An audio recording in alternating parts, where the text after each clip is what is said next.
Welcome to In the Spotlight and our continuing series on financial literacy and financial capability.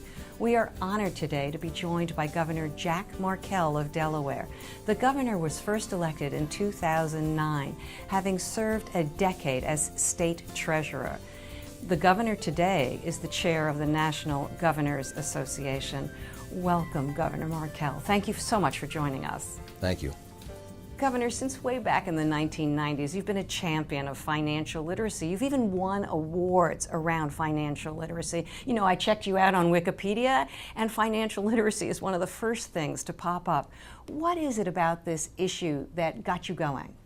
This started back in 1999, and we wanted to really focus on this issue of financial literacy, particularly at that time for women, because women face some unique challenges. First of all, they spend less time in the workforce than men. They earn less, and that's true at all levels. It actually gets worse with age. They invest more conservatively, which sometimes is a good thing, but certainly in better markets it's a bad thing. And they live longer. So they have all these reasons that they've got less money, but they actually need more money because they live longer.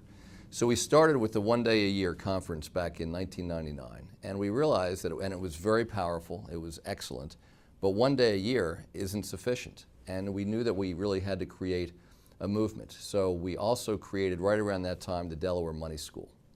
It started with 12 classes in the first year. Now it actually offers about 600 classes a year.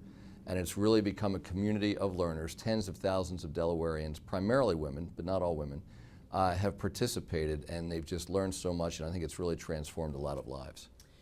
Governor, in Delaware, you've established a series of statewide programs to help people gain control of their finances.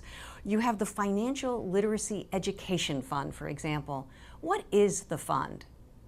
There are so many organizations in our state that do a great job around the issue of financial literacy, financial empowerment. We very much want them to work together. And what we did is we came up with this fund a few years ago. And we make awards based on the quality of the work that they're doing. These awards have gone to all kinds of organizations, everybody from the Delaware Financial Literacy Institute, which I which I created over about 10 years ago, to other organizations, the YWCA and others, providing a range of financial literacy and financial empowerment programs. So the fund itself has a funky funding stream. What is that funky funding stream? The money comes from organizations that make payday loans in the state, and hundreds of thousands of dollars have actually been given out to these organizations over the last few years. Again, all of them focused on this issue of how do we empower people to make better financial decisions for themselves. Was it politically difficult to get this funding stream passed? It really was not so difficult. I think people recognize that this is an important issue, and it's an important issue for a couple of reasons. We have learned more and more from businesses that as long as their employees don't feel financially stable, they're less likely to be productive. We've learned from educational institutions that as long as their students don't feel financially stable, that they're not likely to focus on their academics. So I think what we've done is we've really gotten a lot of different parties from across certainly both political parties as well as from the spectrum of stakeholders in our state to recognize this idea of financial stability, financial empowerment is really important. Governor, you've described financial literacy as something bigger than gaining control of one's individual finances. You've described it as part and parcel of economic development. Can you fill us in more about that? Well, it's a leap that we really got to make, not so much because of my thinking, but because of what we heard from stakeholders in the state. Again, from the perspective of businesses. You know, to the extent that their employees are not financially stable, they are more likely to be absent from work. They're more likely to come up with crises in their personal lives that they have difficulty dealing with. So we've really tried to focus on coming up with plans that work for them as employers, because it works for their employees.